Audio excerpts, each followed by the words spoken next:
Hello everybody, my name is Rayeez and this is my speech about poverty. We need to stop poverty now. Have you ever seen a person sitting on the streets begging for food, money, water?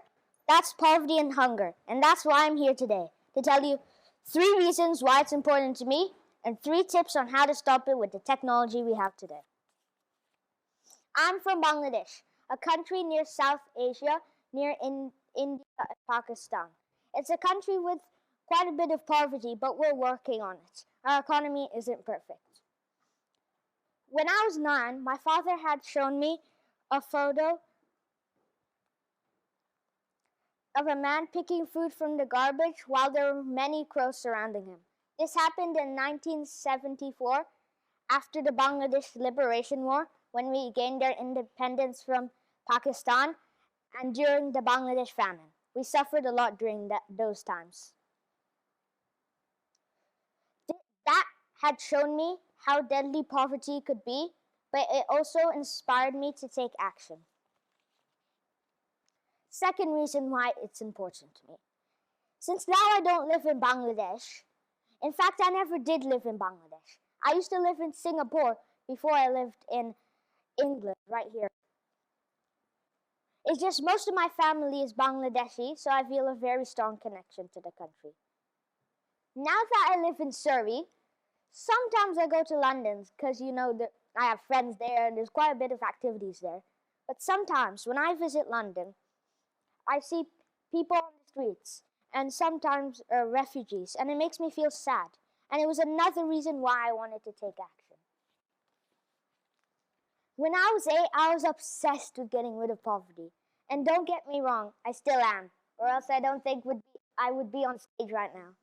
And I'm learning all about it and how it links up to stuff like economics, politics, and only being able to get essentials.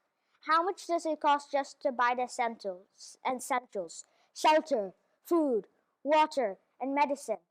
And then what is the jump on spending money on non-essentials?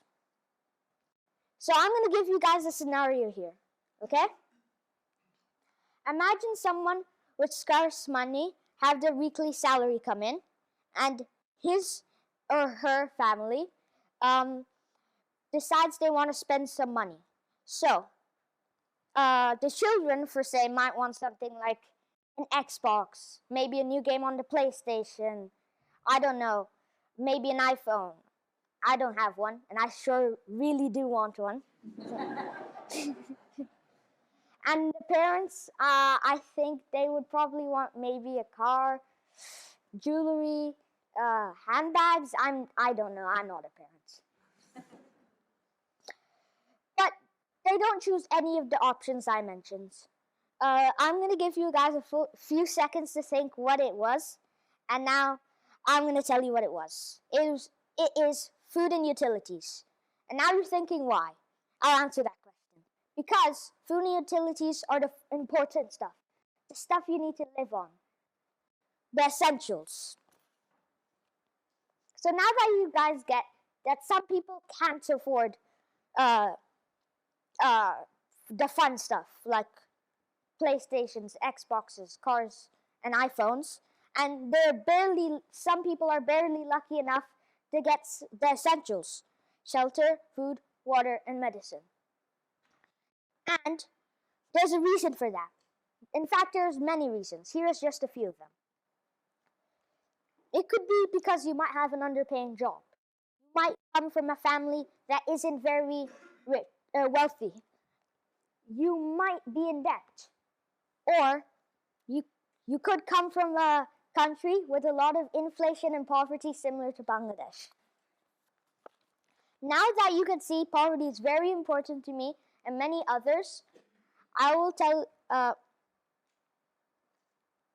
we should stop it. And with the technology we have today, it is becoming more possible by the minute.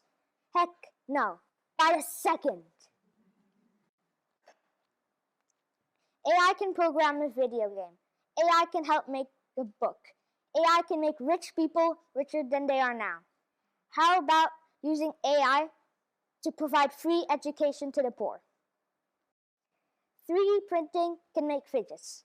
3D printing can make toys. 3D printing can make artificial hearts. How about using a 3D printer to print a house for the poor to live in?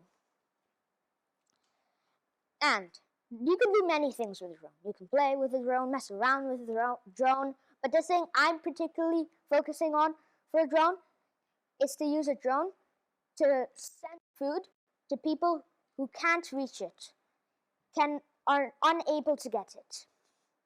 There are many possibilities with the latest technology, and we need to take advantage of that. Donation has to change. Just giving money no longer works, as people don't know who exactly gets that money and where it's going.